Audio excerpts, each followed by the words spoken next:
Let me know whether it has improved at all. Now it is good.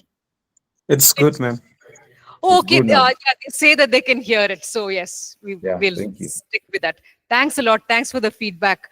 Yeah. So we will finish the last portion of Doctrine of Sin, which talks about what happens when a Christian sins. So that last portion, which is there mentioned in your APC notes, we will briefly look at that. Um, so, what are the consequences when a believer sins? First thing that we see is that our legal standing remains the same. The righteousness which Christ has given us, that legal standing of being made righteous in Jesus Christ, that legal standing stays the same. That is not affected. God does not take away the righteousness which He has given us when we commit a sin as a believer. That is why in Romans chapter 8:1, this is what it says. If someone can read out that, Romans 8, verse 1. There is therefore now no condemnation for those who are in Christ Jesus. There is no condemnation for those who are in Christ Jesus, because at the moment of salvation, all our sins were forgiven and we were given the perfect righteousness of Jesus Christ as a gift. So, even when we commit a sin, we remain forgiven. We continue to have the righteousness of Christ. However, our fellowship with the Lord is, is disrupted. It is interrupted because we are no longer in line with Him. So our fellowship with Him gets cut. 1 John chapter 1, verses 5 and 6. If you can read out 1 John 1, 5 and 6. This is the message we have heard from him and proclaimed to you, that God is light and in him is no darkness at all. If we say we have fellowship with him while we walk in darkness, we lie and do not practice the truth. It says very plainly in this verse, if we claim to have fellowship with Him and yet walk in the darkness, we lie and do not live out the truth.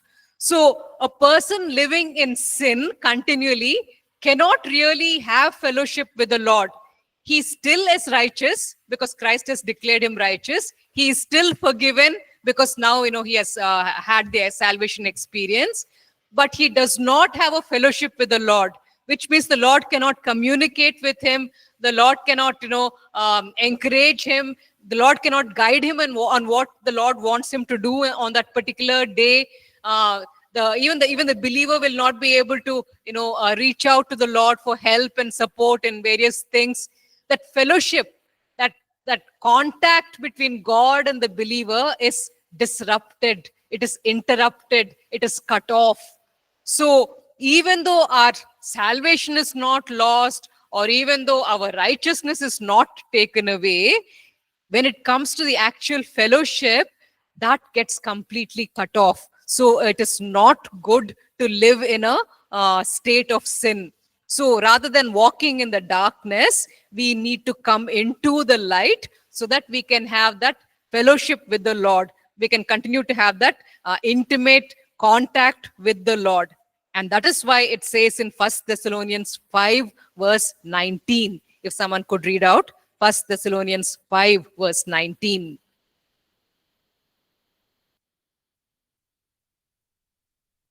Do not quench the spirit. That's the word that is used over there, the word quench.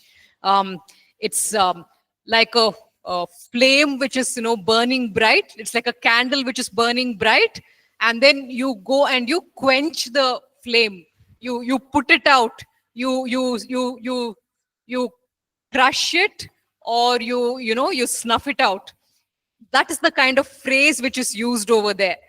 So it's like the Holy Spirit is burning within us. He's guiding us, leading us, encouraging us, supporting us. He's doing all of that. When we walk in darkness, we are no longer in fellowship with Him. So he can no longer communicate with us and support us and encourage us because we have cut ourselves away from him. So sin does that. That is why we are told, do not quench the spirit. Allow him to continue working in you actively. So even though our salvation is not lost, we are careful not to live in sin, because if we live in sin, that contact with him is cut off. His work inside us is quenched. His work inside us is suppressed and crushed. So to avoid that, we make sure that we walk in the light and not in the darkness of sin. Also, we see that we are not able to bear any fruit. We become fruitless, barren Christians. John 15:4. This is what Jesus says. Someone can read out John 15:4. Abide in me, and I in you, as the branch cannot bear fruit by itself unless it abides in the vine, neither can you unless you abide in me. Fruit bearing, a fruitful Christian life happens only if you are abiding in Christ. When you're living in sin, you are not abiding in Christ, and therefore you will not bear any fruit. And when you're fruitless on judgment day, when we are all standing before the judgment throne of God, you will not receive a reward because you have not borne any fruit. So what will he give you a reward for? At least you should have some fruit to show. So therefore, we keep away from sin, so that we can continue to remain in him, so that we can continue to abide in him, because then we will be fruitful Christians, and one day we will be rewarded for living a fruitful life. Another serious consequence that we see of sin is that even though we have been made free in Christ, sin makes us slaves once again.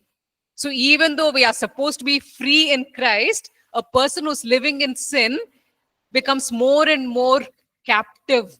The sin starts having control over him. That is why in John 8:34, Jesus says, very truly, I tell you, everyone who sins is a slave to sin. Whether we realize it or not, we start becoming a slave to those habits once again. We start becoming a slave to those temptations again. And so it is dangerous to live in sin. Our contact with the Holy Spirit is temporarily cut off. He's unable to help us, and we stop bearing fruit, and we even start becoming slaves of Satan. We come under his control. And when we come under his control, there's even more damage, because in Ephesians chapter 2, verses 1 to 2, it talks about people who are under demonic rule. What do they suffer? How do they live? Let's look at Ephesians chapter 2, verses 1 and 2. And you are dead in the trespasses and sins, in which you once walked, following the course of this world, following the prince of the power of the air, the spirit that is now at work in the sons of disobedience. So here in Ephesians chapter 2, verses 1 and 2, it's talking about unbelievers who are living under the control of the ruler of darkness, the ruler of the kingdom of the air, Satan. It's talking about Satan. People who are under the control and rule of Satan, he is at work in their lives, bringing about harm, bringing about destruction. So when you choose to live in sin, you are consciously placing yourself back under the rule of the ruler of the air. It's such a foolish thing to do. So rather than allowing the Spirit to continue burning bright inside you, supporting you and enabling you, rather than enjoying that, you're cutting yourself off from the work of the Holy Spirit, and now you're bringing yourself back under the rule of the ruler of the air, Satan. So that is the serious consequence that you see of living in sin. So which means now you can be open to the attacks of the evil one. There can be sickness, there can be financial harm, there can be disruption in relationships. So all of these damages can start coming into your life, because that is what the evil one does in the lives of the disobedient. He's at work in their lives. in the same way, he will start beginning to work even in our lives. And finally, we also lose the blessings of God when we live in sin. This is what the Lord says, in the Old Testament to the Israelites. Jeremiah chapter 5, verses 24 and 25. Jeremiah 5, 24 and 25.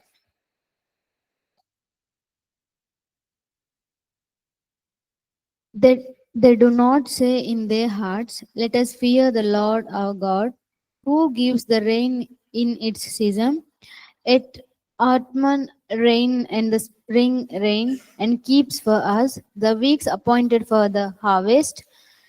Your iniquities have turned these away, and your sins have kept good from you. Verse 25, it makes a very frank statement. It says here, your wrongdoings have kept these blessings away. Your sins have deprived you of good. So when we choose to live in sin, we are the ones who are depriving ourselves of the blessings which God wants to give. And the same thing is repeated even in Isaiah 59, verses 1 to 2, where the Lord says, it's not like as if my arm has become short and I'm unable to reach out and bless you. What has actually happened is your sinfulness has separated you from God and from his blessings. So when we live in sin, it's not that God's arm has become short, and it's actually our sins which keep us, which deprive us of the goodness and blessings which God wants to bring upon us. So we see that the consequences of sin are serious. We don't lose our righteousness or our salvation. However, we lose that covering of the Holy Spirit because we have quenched him. We have crushed his work, in our lives, and he can no longer burn bright and support us and help us. So it leads to a fruitless life where we are no longer bearing any fruit. There is no reward to look forward to. And when we are in that state, gradually we start becoming slaves of sin once again. Satan starts getting more and more control over us. He starts doing his work inside our lives, and there's harm and there's destruction, and God is not able to release his blessings upon us. It says in Jeremiah 5:25, your wrongdoings have kept away the blessings. Your sins have deprived you of good. So these are some of the harmful consequences which we see of sin. And so as believers, we make a conscious choice every day to keep ourselves from sin. So this was this last point, which we were unable to cover. So now with this, we finish the doctrine of sin. And we will now very briefly get into the doctrine of Jesus Christ, because next we will want to talk about doctrine of salvation and redemption and sanctification and all of that. So this will be like an introduction. So we are not going in the same order that your notes are presented in. We will look at the doctrine of Jesus Christ. We will basically be focusing on aspects which have to do with our salvation. And then from there, we will move into the entire topic of salvation next. So I will probably need to start a new recording for that. So if you can just give me a moment.